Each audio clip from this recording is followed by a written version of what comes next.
Hello everyone, long time no video, so I am making another try to create content more regularly. We will see how it goes. So there are some changes in the channel. I would say the most important one is that I created playlists, which means that, for example, if you would like to study King's Indian or Queen's Gambit Declined or any particular opening, you can find those videos in a collection, so you can just go and without mixing videos, you can just study one opening in particular. It can be useful, I hope, for you and also for me, so I can also see in which openings I have to upload more videos. One such opening is the Benoni, and in today's video I am going to cover the game Valkova Angelica against Friedland. So my best friend and author of the course is going to play with the white pieces. I guess it's a good choice after a long break. So let's see how this game went.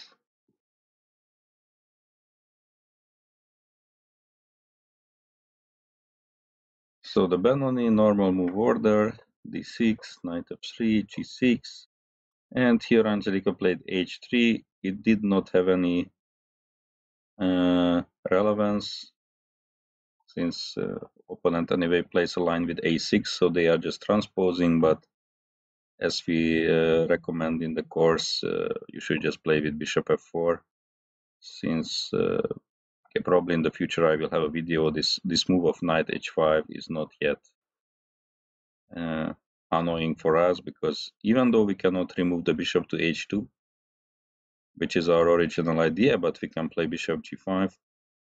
And again, I don't really want to go into details because I hope there will be a video about this rare line. But for example, if queen b6, which is by far the most natural move for black to attack on b2, is already losing the game because of queen a4 check. And this is pretty nice because the bishop is controlling this diagonal, the queen is controlling this diagonal, and once something like knight d7 happens, queen e4, and black already has to resign the game. I mean, he can put the knight on e5, but we just take and collect a lot of material. So therefore h3 is not necessary right away, but it didn't spoil anything. So bishop g7, bishop f4. So now we are completely safe. All knight h5 moves are answered by bishop to h2, and the bishop is very nicely putting pressure on this weakness of black's position. So black played a6. So logical move, trying to play with b5, and of course we play with a4, not allowing any expansion on the queen side. So black castled, and a very important move for our variation here is to play e3. So this is quite unpleasant to face as a Benoni player, I believe, because what they like to do is that if white plays e4, to play rook e8 and then put pressure on this e4 pawn, maybe later even with bishop f5 to use the pin if possible. And yeah, to create counterplay against e4 pawn is a very, very basic thing besides the queen side counterplay for black. And with e3, we completely prevent this option in this variation. So e3, black played rook e8, very natural.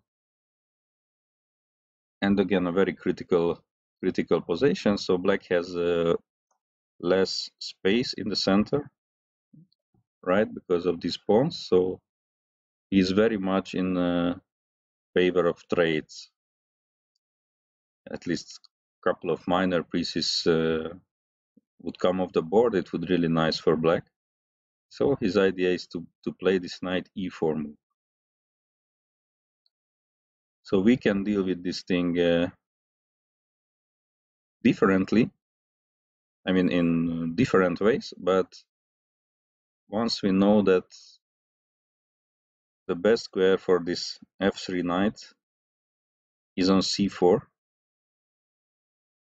to attack the d6 pawn, it's very logical to play knight d2 right away. So we stop knight e4 and also going towards this c4 square to attack the pawn on d6. So it's an extremely important move. I would say the most important move to know in this variation. Not allow the trade so quickly and transfer the knight towards c4. And now black has different options, but you know, if black is not aware of theory that much, then it's very possible that they will play a suboptimal move, as it happened in this game. So basically, black has only one good move in this position. Sorry, so after knight d2, it is knight b to d7, but it's not easy because you know, but the first thing we see after knight b d7 that it drops a pawn on d6, but it's just it is already worked out that after bishop takes d6, black plays knight b6. So we can take another pawn, but then black really gets nice counterplay with this bishop very active on the long diagonal. Okay, this e file is also, you know, rook is very active, queen can come to g5. So black has a lot of compensation and a good position, objectively speaking. So we have to play differently, which I will cover in another video. So this is one way to play, and another way to play is queen c7, which is basically the, you know, not knowing this trick with the pawn sacrifice. Black first protects the pawn on d6 and then wants to play knight d7, but of course it, you know, loses a very important tempo, and after knight c4 basically black is forced to protect the pawn in a very passive way, removing the bishop from the long diagonal. And after bishop e2, and white has a nice position, but there are quite a few games from this position, which I also hope to cover in some other video. So in this game, another logical move was played from black, which is knight to h5. So he's attacking the bishop on f4, and once white retreats, then f5. All of these were pretty quickly played by black, and I mean it's quite understandable because okay, knight seemingly cannot develop from b8. So what to do? I mean, playing on the king side like this is also an idea in the Benoni. So why not? But actually, it's already very bad, and black is already in the verge of losing, objectively speaking. So here, white played bishop e2. Very natural developing move, hitting the knight on h5, and black went knight f6. The other alternative is this f4 move, but it's not good, obviously. So here we have to castle. But since just as I checked, there are still, even over the board, quite few strong players who went for this line. It's probably worth checking in a separate video as well. The main trick here is that we should not take on h5. That would be a mistake, because then after fe, so we are going towards trading some pieces. So the problem is that if we remove the bishop, which is probably objectively the best, then even though in a very unusual way, but black managed to trade a pair of minor pieces, and everything looks easier for our opponent. So for example, making some move like queen e7 and then bringing the knight out looks easier now. So this is not what we should do. And if we take back on e3, then g takes on h5 is a disaster for black if we just castle. But the problem is that they have this queen h4 intermediate check, and yeah, this makes the whole thing pretty messy, and this is better to avoid. So yeah, I will return to this in another video. Okay, so bishop e2, knight f6 was played in this game, and now knight c4. So white is there, attacking the pawn on d6 already, and basically this is a perfect setup for white, and black did not really manage to achieve anything besides pushing this pawn to f5, which at this moment not clear whether it's an achievement or nothing at all. So now d6 is hanging, black has to protect, bishop f8 was played. Unfortunately, knight e4 is not an option anymore because white just takes the knight, and in the next move, whatever way black takes, d6 is just falling. So it's not an option. Bishop f8, and now a5. So very nice positional move, also very typical. So this b5 move now will be very tough to make at any moment for black, because we simply always can take with en passant. So removing this knight from c4 looks like impossible at this moment for black. A very nice positional move. This is good to know. And yeah, basically at this position, black had a couple of options. I mean, the position is extremely bad.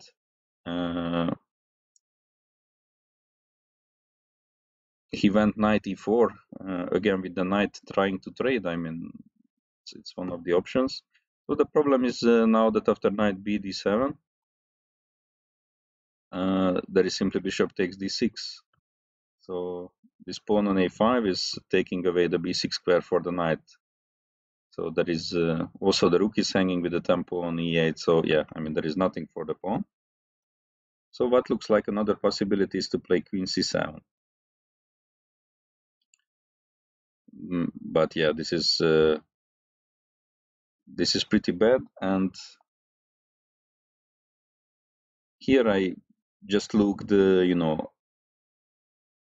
a few ways that how can we like progress in such position. And I believe there is one idea which, if you know, that's more than enough to proceed in such position. So first of all, playing knight b6, that's very logical to force the rook to a7, where it looks extremely ridiculous. Okay, at some moment we castle, of course, and then black plays knight d7. So the idea is obviously to trade this very strong knight on b6, but unfortunately for black, we can proceed with knight to a4. So now trading is not possible because even though we like a knight on b6, a takes on b6 is just forking the queen and the rook. So this is not possible. So other move to make is something like queen d8. And here comes this idea, which I believe is very good to know. So like our position is extremely good. Like black is super passive, rook on a7 is out of the game.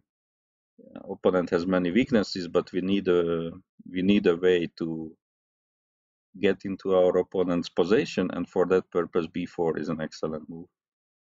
So basically it's challenging the c5 pawn, and once the pawns are traded there, or even if black just takes on b4, we will have an open c file to work with, which is pretty much decisive. So this b4 pawn sacrifice, or I mean, it's not a real sacrifice, because black takes and we don't play rook c1. Let's say any time we can take back this pawn, so it's not a real sacrifice. But this break rather is the key here. So I looked at knight b6 takes, knight d7, trying to get rid of this knight.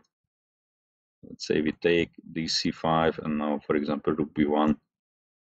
So we have a passed pawn here, and look at black's majority. So basically, they have a pawn on c5, b7, a6, and against a5 pawns. So it's a 3 versus 1, but not only they cannot move, these pawns will probably fall. So yeah, this position is just decisive for white. So this is one line. Other line, if black decides to completely ignore our knights and just plays knight e5, then again This typical move of b4 is kind of crushing, so we just want to open the position and also maybe this diagonal for the bishop. So black, has to take, most likely rook c1, queen has to go to b8. And again, if you feel like, you can just go for this pawn, but there is a concrete win at this moment already. We can take on e5, so rook cannot recapture because the bishop is hanging on c8. And after d takes on the e5, we play d6, and basically against d7 there is no defense, or against rook c7. So the problem is that if black would take on d6, then at the very least we can just take with the knight c8, and they're trading a few pieces. White is just up full piece at the end of the line. So yeah, this b4 is kind of a nice idea if black decides to wait passively. So opponent goes knight e4. So here Angelica castled, which is a good move. And black played queen to f6. So instead, black could have tried a different structure, but it would have been not much fun either. So after knight takes on c3, b takes on c3, what I guess black didn't like, and I completely can understand, that the rook is coming to the b file and is gonna attack this b7 pawn, which was sort of not visible so far for our heavy pieces. So just looks like a new problem for black. And again, I just some variation which I looked at. Okay, let's say queen f6 now, then we play rook b1, knight d7, and for example queen to d2. So we are absolutely not in a rush. Black has no counterplay. We can double on the on the b file, and if black plays something like knight e5, then it's again a kind of instructive way that now we give up our bishop and put the rook on b6, and then for example rook d1. And yeah, black pretty much cannot defend against such threats like d6, d7, or d6 and then queen d5 first, or many different things. So bishops are extremely passive in such position. So yeah, this knight c3 also wouldn't solve black's issues. So he went queen f6. Now knight takes on e4. So this trade, as I was talking before, is like normally should, I would say, favor black, since it's a trade of minor pieces eventually, and like black can get maybe some space for the other pieces, but here there is an extremely important detail that the rook cannot take back, which would be nice. So of course black wants like this, and then maybe bring back the bishop and maybe the rook on the fourth rank in a good day, but unfortunately after knight b6 black has to resign the game, since both the rook and the bishop is hanging at the same time and there is no defense. So therefore it's very good to take now on e4, because black takes with fe. Now he has two pawn weaknesses which cannot be protected by another pawn. So yeah, the whole position is extremely loose at this moment. Now knight b6, forcing the rook to a7.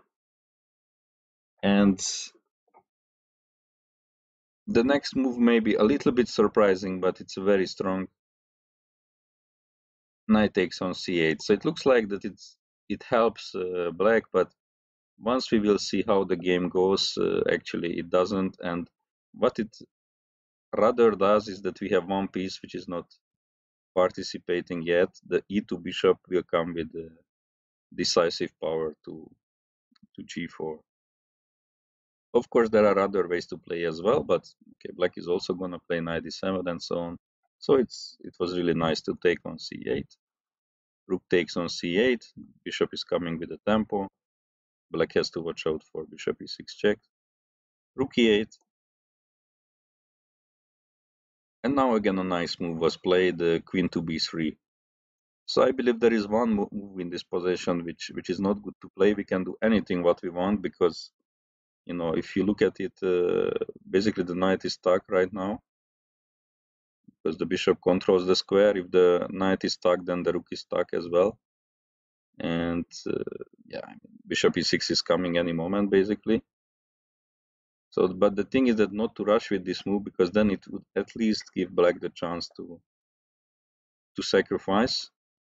I mean, the position is still lost, obviously, but now at least, you know, in some good day, maybe black can do such things like bringing the knight towards d3, or, you know, maybe play knight c6 and then try to push d5. You know, it is possible to imagine that we can misplay it somehow, but after what Angelica played queen b3, so it's not only threatens with bishop e6 in some lines, it also pins the rook to the b7 pawn. It also threatens with queen b6. That's actually a huge threat because, okay, let me just make a waiting move, so to say. So queen b6 is not only threatening the, like, winning a pawn because, okay, rook has to go, but after taking on b7, we are now taking this rook on a8, so it's a big threat. Opponent protected with the queen. And now queen a4. Also a nice move. Now queen is eyeing this weakness on e4, and if we give bishop e6, now of course it's not possible to take two times because only the rook is covering the square, and like all of black pieces are pretty much stuck at this moment. So black went king h8.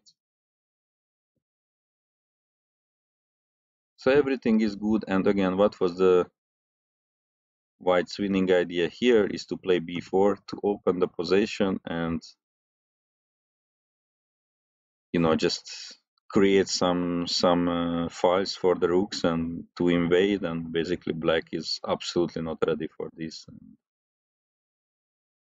I mean, a little bit surprising thing happened at this moment, or at least at first sight, that black resigned at this position, but, you know, the computer completely agrees with this decision, so it's saying +5 or such for white, so basically upper rook, you know, and it's very rare to win a game, you know, when, you know, the material is equal, you were just trading, but, you know, you are just so dominating that opponent cannot do anything. So I mean, I looked at a few moves. So for example, if black tries to play c4 and not to open the position, then after rook ac1, it's not possible to protect the pawn because queen c7 drops the rook on e8. So another move, of course, is to take on b4, then rook a to c1, and basically black is completely helpless against the threat of rook c8. So rook c8 will attack the queen, and then it attacks the rook. So all sorts of issues. So for example, if queen e7, we can do many things, but there is bishop d6, for example. Like, just again, the queen is pinned to the rook on e8. So in many different ways we can catch in such positions. So I mean, b5 is what the computer suggested, but then ab, yeah. This is not even the best according to computer to win the queen, but okay. I mean, everything is falling, so there is nothing to talk about. So yeah, I mean, a little bit surprising, but again, completely normal decision actually to resign here because there are simply no moves for black. So I would say pretty nice final position, and yeah, very sad game for the Benoni in general. So I hope to continue with most likely with the Benoni in the next videos, if those are coming. We will see, but for now, thanks a lot watching and hope to see you some other time.